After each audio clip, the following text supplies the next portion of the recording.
আজ শোনাবো মা দুর্গা দেবীর কথা। মহাদেবীর বন্দনা। পুরাকালে প্রথম মনু স্বয়ম্ভুবর অধিকার সময়ে যখন মহিষাসুর অসুরদের রাজা এবং ইন্দ্র দেবতাগণের অধীশ্বর ছিলেন, তখন 100 বছর দেবতাদের সঙ্গে অসুরদের যুদ্ধ হয়েছিল। যুদ্ধে দেবতারা পরাজিত হলেন, অসুররা দেবতাদের স্থান অধিকার করে বসল, আর দেবতারা সাধারণ মানুষের মতো পৃথিবীতে বিচরণ করতে লাগলো। তখন সূর্য, ইন্দ্র, বরুণ, চন্দ্র, যম এবং অন্যান্য দেবতাগণ ভগবান বিষ্ণু ও শিবের কাছে উপস্থিত হয়ে তাঁদের পরাভব এবং অবস্থার কথা নিবেদন করলেন। ব্রহ্মা প্রমুখ দেবগণের মুখে সকল কথা শুনে মধুসূদন ও শম্ভু অত্যন্ত ক্রুদ্ধ হলেন। তাঁদের মুখমণ্ডল ভীষণ আকার ধারণ করল। অনন্তর অতিশয় ক্রোধান্বিত বিষ্ণু, শিব ও শম্ভার মুখমণ্ডল থেকে মহাতেজ নিঃসৃত হল। ততহতি কোপ পূর্বস্য চক্রিন বদনাৎ তত। অন্যান্য দেবতাদের গণের শরীর থেকেও সমূহৎ তেজ নির্গত হল।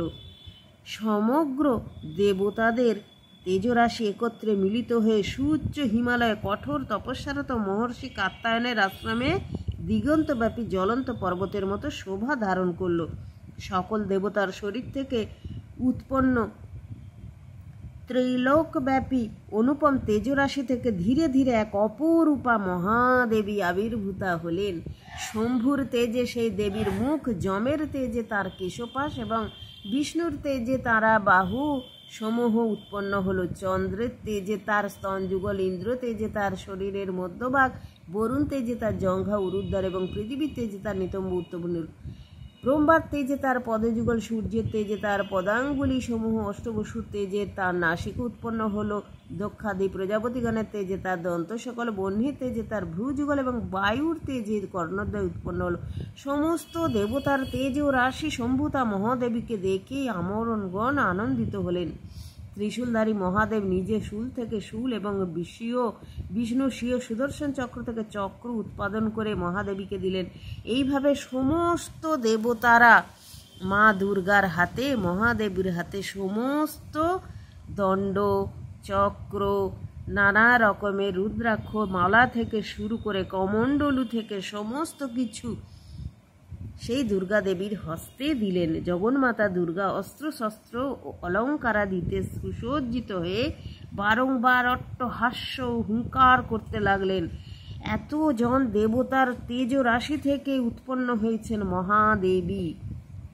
দেবগণ আনন্দে সিংহ বাহিনীর জয়ধ্বনি করলেন এবং মুনিবর ভক্তি ভরে স্তব স্তুতি করতে লাগলেন। যার অনঙ্গ জ্যোতিতে ত্রিভুবন আলোকিত, যার পদভরে পৃথিবী অবনত, যার ধনুকের টঙ্কারে পাতাল পর্যন্ত সপ্ত নিম্নলোক অকুলিত, তিনি সহস্র হাতে 10 দিক ধারণ করে আছেন। তিনি হলেন এই মা মহামায়া।